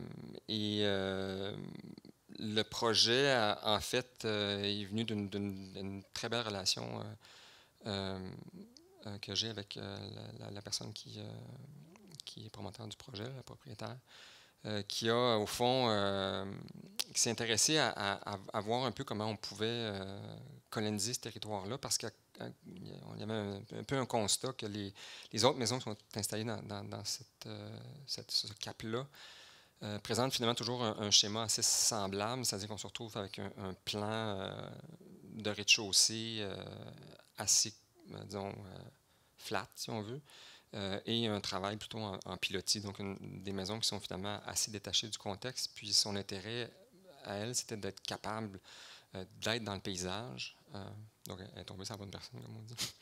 Donc, on lui propose quelque chose de ce qui a l'air un peu de ça. C'est une espèce de grand, comme si on avait déroulé un tapis sur une pente qui fait que ça se dévale le long du talus de la falaise, en générant encore une fois des renversements, c'est-à-dire qu'il y a des espèces de pins centenaires là, qui sont fantastiques. Là. Donc, on tourne à quelque part en même temps certains endroits. Ça, c'est préliminaire. Là, le projet a évolué un peu depuis ce temps-là. Mais qui, au fond, permet un peu d'enracinement, si on veut, par ces interstices-là, de lieux de vie potentiels qui sont qui vont à définir. Donc, en fait, tout le projet a commencé par là. On ne le voit pas parce que la perspective montre une vue d'hiver, mais en fait, tout le projet a surtout commencé avec une ligne où moi, j'ai pris soigneusement le niveau actuel de cette pente-là pour essayer de faire un chemin, une espèce de parcours en terrasse qui permet en fait de transiger ici sur une série de plateaux qui s'en viennent ici, puis qui permet de ici remonter, puis passer à travers la maison, puis retourner de l'autre bord. Donc, une espèce, encore une fois, une espèce d'idée que la maison, il y a une sorte d'ambiguïté sur la limite de la propriété. C'est une façon comme on joue un peu sur le fait que je fais toujours des blagues, mais j'ai toujours l'impression que ça serait bien que nos maisons, des fois, deviennent autre chose dans le temps. On fasse autre chose avec dans 400 ans. Non, je ne sais pas. Mais j'essaie juste d'enraciner, au fond, les projets dans le paysage pour qu'ils deviennent avant tout une espèce de résultante d'un dialogue, d'une certaine façon, à la fois le dialogue entre le client et nous, mais le dialogue avec le territoire, en prenant pour acquis que la forme va être complètement nouvelle, tout à refaire, tout à repenser. C'est pas très bon dans le contexte cut and paste de la technologie, AutoCAD, etc. Ça faut toujours tout recommencer, à chaque fois de zéro, parce qu'on repasse toujours sur une base complètement différente, avec des matérialités différentes. Donc, je vais terminer avec celui-là, puis je vais vous laisser aller après. Une maison qu'on a complétée récemment près de Cornwall. Et c'est un projet que j'affectionne. Je ne sais pas trop où est-ce qu'on va s'en aller avec celui-là, mais c'est un projet que j'ai beaucoup aimé faire. Un radiologiste, une personne qui n'est absolument pas dans le milieu des arts, si on veut, mais très intéressé disons, à converser. Des gens qu'on a parlé beaucoup. Ils avaient acheté, au fond, une propriété assez particulière. C'est une espèce de presqu'île, mais qui est en fait issue d'une reconfiguration territoriale autour de Cornwall, générée par la construction d'un grand barrage sur le St. Lawrence River, à cet endroit-là, qui a créé des inondations énormes. Il y a une partie du vieux Cornwall qui a tout été ensevelie sous l'eau. Et c'est une des parties de ce territoire-là qui, en fait, a été reconfigurée complètement. Ici, on voit c'est un sol parfaitement horizontal, complètement exposé aux quatre vents.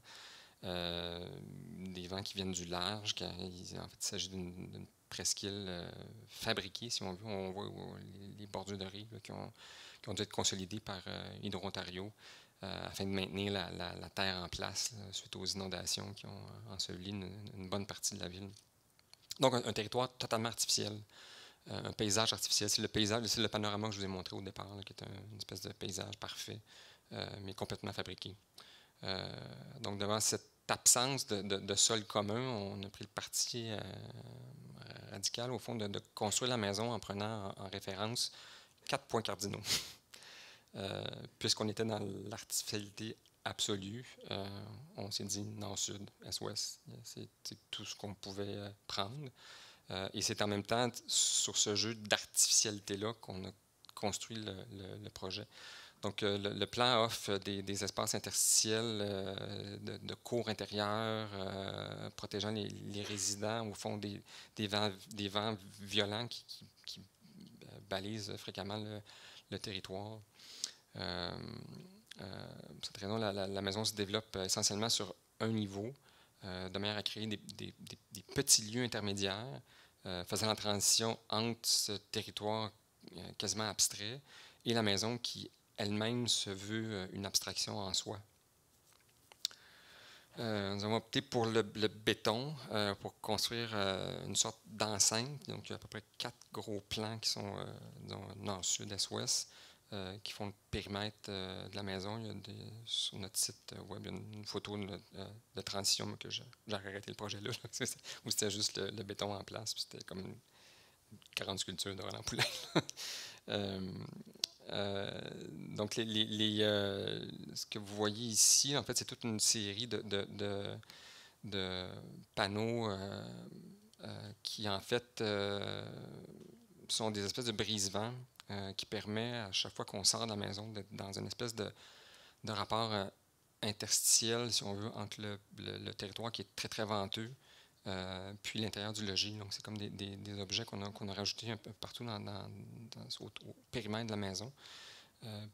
Périphérie qui devient un peu floue là, entre les persiennes qui se lancent dans le paysage, les réflexions du verre, qui laissent voir des portions de paysage souvent impossibles. C'est soit la réflexion qu'on voit, mais combinée avec une percée à travers la maison. Donc, il y a comme toute une espèce d'ambiguïté de ce que c'est, en plus, comme objet, parce que ça... Enfin, ça n'a pas tellement l'air d'une maison. Donc, la maison prend corps aussi avec cet extérieur fabriqué. C'est comme l'intervention d'Eliassen, mais à l'envers. C'est une maison réelle qui s'installe dans un sol artificiel. Le paysage de la maison se conjugue à ceux de l'extérieur, que la maison grappille au hasard des réflexions de verre sur les parois. Les plafonds aussi sont percés de larges baies vitrées, elles aussi protégées par des persiennes métalliques. Donc, tout ce langage-là, à la fois d'ouverture sur le paysage, mais de protection du paysage qui était, au fond, assez frappant sur le site quand on est arrivé au départ, où c'était une espèce de territoire parfait, mais absolument inappropriable.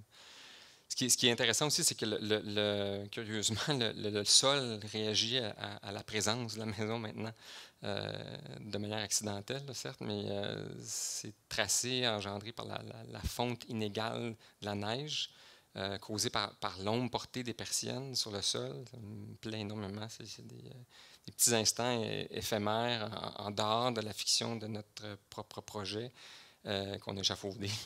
Et ça, je dois ça aux nouveaux résidents qui vraiment ont pris part au sens partage du sensible à la conception. Au fil des mois, c'est toute une série de moments que les propriétaires captent. Ils participent d'une certaine manière à la pratique esthétique dont je parlais au début de la conférence. La maison devient un dispositif d'interprétation du paysage. Et ici, je pense que le sens de l'être prend une forme nouvelle, un engagement différent, au fond, de l'occupant.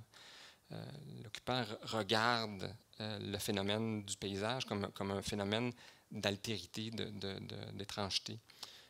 C'est des photos que je reçois par texto, là, par certains matins, où le territoire et la maison se laissent voir comme une entité changeante. Les occupants reconfigurent ainsi, pour moi, une nouvelle politique de l'habité. Pas tellement différente, mais juste un peu en marge, si on veut, de comment on habite. On poursuit l'interprétation que l'on fait de notre travail, qui ne s'achève pas à la construction de bâtiments, mais dans la poursuite d'un échange, d'un partage du sensible.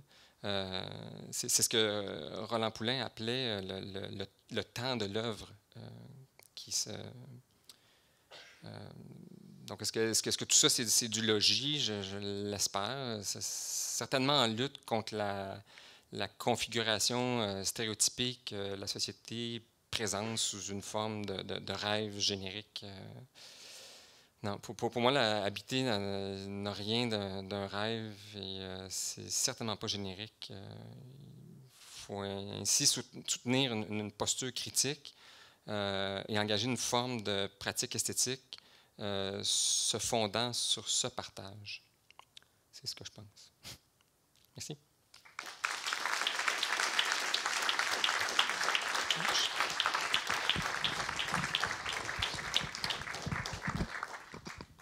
Je ne sais pas s'il y a des questions. Monsieur Carl, merci pour cette magnifique conférence. Dans vos fragments de théorie, vous nous avez raconté une histoire, la vôtre. Puis j'imagine qu'à l'ère où tout va trop vite, vos œuvres qui invitent à prendre le temps doivent susciter beaucoup de questions dans la salle. Je vais donc briser la glace avec une première question. Moi, personnellement... C'est difficile, ça. Hein? Il y a jamais personne qui... Il y a du vin après, on m'a dit que... il y a du vin par la suite. Ça va mieux. Je vais donc briser la glace avec une première question. Moi, j'ai été particulièrement touchée lorsque vous nous avez parlé de l'intériorité, de l'extériorité, de comment le paysage nous regardait, que plutôt qu'il fallait le regarder. Puis j'aimerais savoir comment est-ce que vous amenez vos clients à comprendre le parcours, le scénario dans lequel vous essayez de les mettre en valeur. C'est quoi les outils que vous utilisez pour leur faire comprendre Le temps. le temps? Ouais. C'est une question de Ça temps. fonctionne et ça fonctionne pas. Hein. Je ne veux pas faire la grande vedette en disant que tous les projets fonctionnent bien. Il y a des projets que c'est très difficile. On est dans une société qui, quand même... bon, parce que c'est toujours... Jacques était le premier tout à l'heure quand il est arrivé tout à l'heure en me disant « Ah, toi, tu fais des belles maisons, ça va bien, tu as des grands budgets. » Il y a effectivement ça. On est dans une espèce de peut-être c'est pas un choix de carrière, c'est vraiment parce que je suis paresseux, il faudrait que je me mette à faire de l'espace public, c'est ce que j'aimerais faire éventuellement. Je pense que la première considération qui m'intéresse, c'est le rapport humain, puis la manière dont on peut prendre l'architecture pour éventuellement changer un peu la perception des gens. Pas trop, mais juste un peu. Puis c'est souvent, ce qui est le plus rigolo, c'est que je vois souvent les gens qui ont investi une somme d'argent souvent importante sur les terrains, parce que les terrains, vous avez vu, sont beaux, ça a une valeur. Et souvent, ils sont les premiers à ne pas considérer cet aspect-là du projet. C'est-à-dire qu'ils arrivent avec des modèles. J'avais déjà eu un client qui était arrivé avec un grand ranch de l'Arizona dans une espèce de grand truc horizontal. Très beau, très, très beau, mais il y avait un terrain à 45. Donc, expliquer que sa maison de rêve, ça n'allait pas arriver. Il n'allait pas avoir cet idéal-là. Ça a été extrêmement difficile pour la personne. Puis là c'est humain. C'est-à-dire, moi, je n'ai absolument pas la prétention de dire que je suis plus humain qu'un autre. C'est-à-dire qu'il y avait une tristesse énorme de constater qu'il n'y avait rien vu. Donc, puis pour moi, c'est ça la question de l'extériorité. C'est-à-dire que c'est le rapport au fait qu'il y a quelque chose d'impur dans le paysage. La scène Il y a son amoureux, pour moi, c'est clé parce que c'est justement le son des grillons, l'odeur du romarin qu'on voit qu'elle sent. Tout ça. Il y a toute une espèce une réalité physique qui nous rattrape dans la capacité de monter une colline ou pas, de voir une roche ou pas la voir.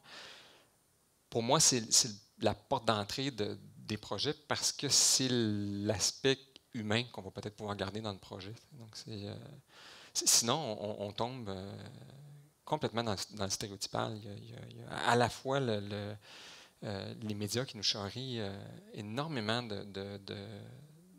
d'images qui sont extrêmement standardisées. Les étudiants, vous voyez beaucoup d'images très, très, très semblables. Moi, je m'intéresse à souvent des vieilles maisons qui n'ont absolument pas d'intérêt, puis au sens magazine ou page web, mais qui présentent des intérêts intéressants, surtout à Montréal, par exemple, parce que c'est la ville dans laquelle j'habite. Mais il y a, par exemple, toute l'évolution du triplex montréalais à partir de la petite maison de coin qui devient tout à coup construite dans une épaisseur, puis qui fait toutes les grandes maisons de la rue Saint-Joseph, par exemple. Tu sais, cette espèce de manière dont on a progressivement, disons, gardé une certaine identité, mais qui n'est pas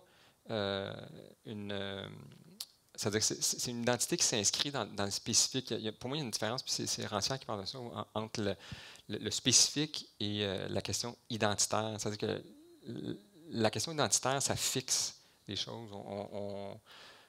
Je préfère rester dans le spécifique que de parler d'identité. Pour moi, je trouve ça très, très risqué, surtout dans le monde dans lequel on vit présentement, de valoriser l'identité architecturale. Pour moi, c'est problématique. Je préfère rester dans une notion de spécificité qui fait en sorte à chaque fois qu'on est obligé de reprendre le projet par un autre bout parce qu'il y a un monstre qui est arrivé, qui a une grosse roche ou je ne sais pas quoi, ou des gros arbres, puis on les rentre dans le projet. Mais c'est extrêmement difficile avec les clients de le faire.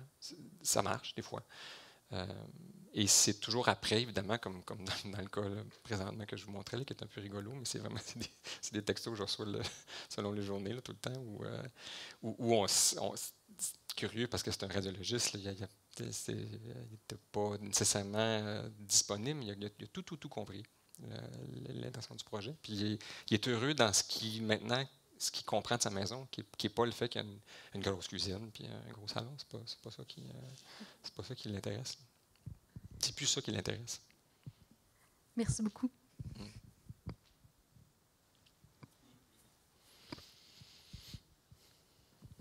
Jacques, qu'est-ce que tu vas me dire? J'en ai une. Ben, d'abord, je suis vraiment ravi que l'école t'ait invité parce que tu fais l'illustration à tous nos jeunes étudiants que finalement, on peut, je dirais pas avoir une pratique identitaire, mais mettons une pratique spécifique.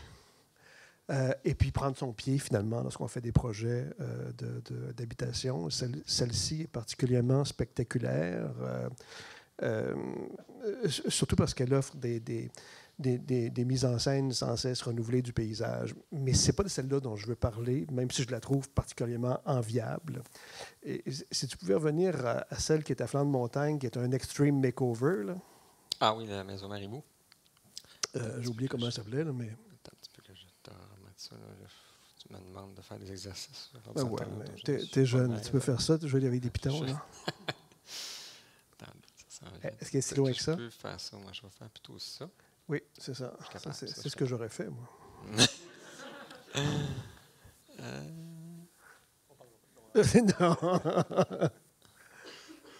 Oui, celle-là. Est-ce qu'on peut voir la première image de toutes? Tu veux dire de cette maison-là, oui. Oui, c'est ça. Celle-là. Celle-là? Non, celle-là. Oui. Ça, c'est pas moi qui l'ai fait. Non, c'est amusant parce qu'on voit l'autre en dessous, dans la tranche de gauche. Là. C'est qui les clients qui ont acheté ça puis qui ont accepté que tu leur fasses ça? C'était... Tu veux des noms? Ben, oui. c'est du monde qu'on connaît. Mais non, mais c'est parce que c'est quand même assez étonnant. Là. On part du chalet suisse, une version, je ne sais pas trop quoi, là, à flanc de montagne, qui n'a rien à voir avec rien, mais rien, sauf un terrain exceptionnel. Mais comment tu fais? C'est qui ces gens-là pour accepter ce que tu as fait, pour t'accompagner, pour accepter aussi que tu leur crées ces différents univers-là, puis qu'on entre par ce qui était probablement l'endroit le plus mesquin de toute la construction.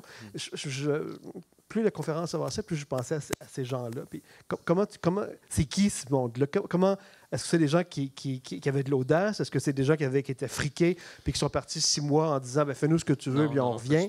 Pas du tout. Isaniel, qui est collaborateur chez moi, qui a travaillé sur ce projet-là, pourrait témoigner. C'était beaucoup d'heures de conversation téléphonique. Tu en parler un peu? Parce que en fait, je pense que c'était des gens qui habitaient déjà cette maison-là.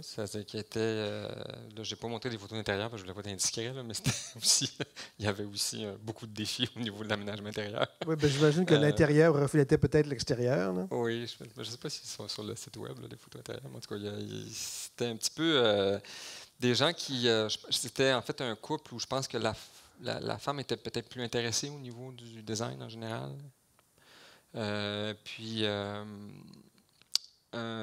C'était quelqu'un qui était... lui était intellectuellement très, très curieux. Quelqu'un qui était donc, dans le milieu de l'édition. Donc, il était quand même une personne qui... on lui a piqué sa curiosité, là, disons, dans le travail. Et puis, au fond, un des problèmes était aussi lié au fait lui était vieillissant, il était assez âgé, puis il commence à penser que peut-être cette maison-là, qui aime bien habiter, va devenir difficile parce que cette affaire-là, c'était une patinoire. Là, puis chaque jour, dans la Laurentide, c'était 1 mètre de neige. Donc, c'était une entreprise, cette affaire-là, de toujours entretenir ces escaliers-là. Donc, au moins couper la moitié, un peu, puis faire travailler un peu, parce qu'on a travaillé aussi des pentes là, pour que le sol, parce qu'il y avait une façon de rentrer de façon tangentielle sur le site qui rendait le projet plus facile, disons, au niveau du parcours. Mais C'est en fait, je pense toujours aussi. C'est des projets, c'est 3 ans, ces projets-là, souvent. Mais ce que je veux dire, c'est que c'était des gens qui avaient quand même un potentiel d'audace, Ouais. ou c'est des gens que tu as dû pousser à être audacieux. Ouais, Est-ce que- je pense que c'est un peu des deux. un peu des deux. Là. C'est-à-dire que je pense que on est une équipe vraiment chouette, là, sans vouloir parler de mes boys que j'aime bien, là, et mes girls. Mais c'est sûr qu'on place... Mon bureau est bizarre. Tu sais, j'ai un bureau atelier de travail. Il n'y a pas d'ascenseur, il faut que tu montes 4 étages. Tu arrives, les maquettes sont toutes écrasées partout. Tu sais, c'est pas très corporate comme affaire. Fait que ça se divise en deux. Tu as tout de suite des gens qui sont pas bien, puis on ne les voit plus. Ça aide. C'est pratiquement comme ça. Il y a beaucoup.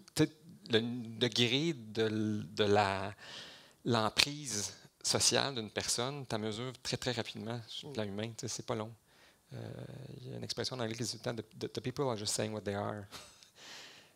Puis il faut juste les écouter. C'est-à-dire qu'une personne qui n'a rien à dire, elle n'a vraiment rien à dire.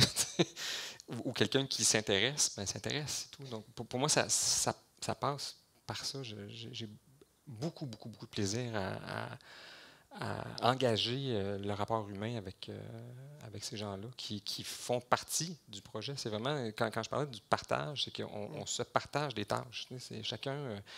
moi, je suis l'émetteur, lui, le récepteur. Tu ne peux pas faire un sans l'autre. Donc, la question de rancière, c'est toujours l'idée qu'il n'y a pas d'art pour art. L'art n'existe pas tout seul. C'est éminemment... Ce qu'on fait là, présentement, c'est éminemment tout ça. Donc, c'est ça qui, pour moi, je trouve, sur le plan éthique, c'est quelque chose qui pour moi, donne la valeur au travail.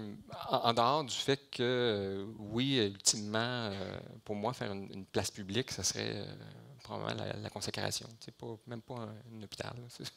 Juste faire un banc quelque part, ça serait pas mal. Parce que pour moi, ce serait la manière où là, je pourrais peut-être toucher à ce qui m'intéresse, mettons, comme enseignant, parce que j'enseigne surtout le projet urbain dans le contexte de l'espace public. Donc, on travaille aussi dans cette idée-là qu'il n'y a plus possibilité de faire de l'espace public. Donc, qu'est-ce qu'on peut faire? Donc, on travaille plus sur des dispositifs qui installent des paysages, qui connectent des choses. C'est des petites interventions très stratégiques. Je travaille dans le rapport urbain, beaucoup plus sur une pensée stratégique. Donc, pas de master plan. Pour moi, c'est un échec, c'est un constat d'échec, le master plan en tant que tel. Je pense plus qu'on a tous apporté en soi un engagement puis une responsabilité, que chaque bout, justement, tu peux peut-être faire un petit banc pour que peut-être quelqu'un s'assoie dessus. On le porte en nous, c'est tout.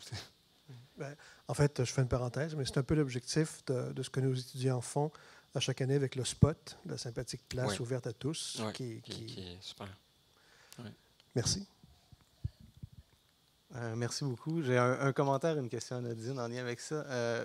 J'ai trouvé hyper intéressant tout l'aspect théorique au début, en fait, de vraiment voir comment la pratique est réfléchie, l'évolution de l'intérieur, la circulation. Et en fait, de voir cette transposition-là dans vos projets, c'était très, très enrichissant, je trouve. Et ma question à Nadine qui va avec ça, c'est qu'à 2 moments, vous avez dit « Ah, mais cette maison-là, finalement, elle pourrait s'appeler La Passoire », en lien avec, finalement, ce qui est en train de se passer dans le plan, et l'autre, La Pieuvre, etc. Et en fait, je me questionne, puis c'est une question qui va au-delà de votre conférence, mais par rapport à la frénésie des noms de projets résidentiels.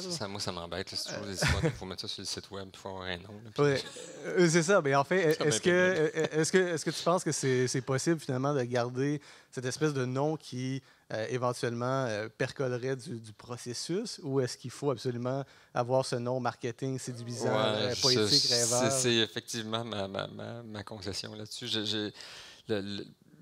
Tout ce qui est, puis ça, les gars de mon bureau vont pouvoir le dire, tout ce qui a été promotion de l'agence, c'est complètement en dehors de moi. C'est du monde qui se sont tannés dans le bureau en disant, ben là, il faudrait peut-être qu'on commence à dire ce que tu fais. Parce que j'ai de la difficulté avec ça, beaucoup, beaucoup de difficultés. J'ai de la difficulté à mettre ça en marche. Là. Fait que c'est tout ça qui a suivi après. Là. Là, souvent, c'est des noms de fichiers de projet. Là. MG2, c'est les 2 initiales des clients, puis c'est le deuxième projet que j'ai fait avec eux autres. C'était comme ça. C'est aussi simple que ça. C'est intéressant de voir, par exemple, que c'est Cap au Corbeau est en Ouais. cours. Il n'y a pas de titre non plus encore. Donc, Non. c'est Cap au Corbeau. On ne sait pas que ça va Donc, être. c'est ça, il reste. On laisse un espèce Des fois, de c'est le petit- client aussi qui amène, comme True North, c'est le client qui venait avec cette idée-là parce qu'il savait que le projet était construit sur les 4 points cardinaux, comme en dépit de qu'est-ce qu'on pouvait s'accrocher dans une pure artificialité. Je veux dire, ça, on ne peut pas faire rien. Ça peut pas être, donc, il y a juste l'air, le soleil, la course du soleil, c'était tout. Donc, c'est lui qui a sorti ça. D'où le nom anglais, anglophone. Merci.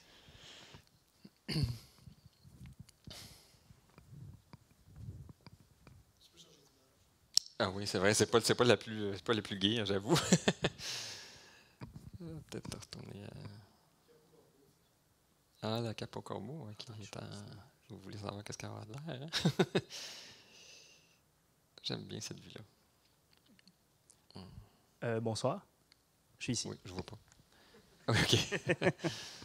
D'abord, merci pour la conférence. Merci. C'était très, très agréable de vous écouter comme ça pendant une petite heure ou 2, en tout cas.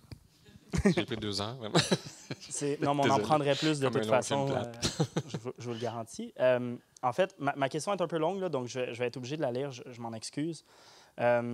Votre attention au paysage vous amène à parler beaucoup de mouvement en même temps que de perception. Puis vous évoquez Poulain qui laisse l'interprétation au contemplateur, l'interprétation donc de l'œuvre, qui lui est un être unique avec sa propre mémoire, son propre vécu. D'un point de vue esthétique, considérant donc l'architecture comme un espace ou un ensemble d'espaces sensibles, est-ce que l'architecte devrait viser et générer, selon vous, une émotion ou une émotion précise, ou plutôt tendre vers émouvoir de manière plus large, sans viser une émotion prédéterminée? Ouais, moi, je dirais que c'est assez fou de penser qu'on peut contrôler sur le plan émotif quelque chose. Donc, je prends plutôt l'aspect émotif comme étant quelque chose qui est légitime dans le processus du projet. C'est pour ça que je me détache un petit peu souvent de la... par exemple, mettons, l'exacerbation du programme comme une espèce de porte d'entrée, machine face à un projet. Il y a des projets qui probablement exigent ça dans des moments où on a des extrêmes complexités, mettons, programmatiques, mais je pense toujours qu'au bout de la ligne, c'est avant tout la part improbable que le projet va garder après qui est essentielle pour moi. C'est ce que je sais pas qui va arriver des projets qui m'intéressent plus, finalement. Donc, c'est aussi, par exemple, toute l'énorme plaisir que j'ai de construire avec les entrepreneurs, d'être un client qui me demande ou qui m'enlève dans mes honoraires le suivi de chantier, c'est un drame pour moi. Pas parce que je perds le contrôle, mais que je perds la possibilité de rencontrer des gens qui vont bâtir. À un moment donné, quand tu arrives sur un chantier, puis tu as 6 gars qui sont en train de tenir une affaire, une poutre qui pèse 1 tonne, puis c'est juste... C'est toi là, qui a décidé qu'il la mettait là. Il y a comme une espèce de rapport où il faut que tu aies un respect puis un plaisir que j'ai aussi à transmettre, à partager après les enjeux du projet. Et tout le monde comprend. Il n'y a jamais personne qui... Un plombier comprend. Il n'y a pas de... La part sensible de l'architecture ou la vie en général, c'est comme... C'est comme manger une bonne pâte, c'est bon, il n'y a rien à dire. Donc, c'est plus ça que je pense qui devient en même temps très, très pragmatique. Oui, j'ai une approche théorique, peut-être que j'essaie de garder ça parce que pour moi, c'est le territoire d'entente avec lequel on travaille ensemble au bureau aussi parce que, bon, avec la vie étant ce qu'elle est, puis le nombre de projets qu'on a, on devient, c'est ça. Je ne suis pas assis. Puis comme je disais tantôt, c'est pas la main à l'incart du tout là, qui travaille là. C'est spécifiquement tous ces gens-là qui sont ici qui font les projets, mais dans un cadre consensuel qui, pour moi, m'intéresse plus d'obtenir. C'est-à-dire quand je comprends que tout le monde s'enligne sur quelque chose qui fait juste état d'un ailleurs ou d'une altérité quelconque, je suis bien. ça, je pense. Donc, je vous demanderais d'applaudir encore une autre fois chaleureusement M. Carl. Puis, Merci. Merci. puis là-dessus,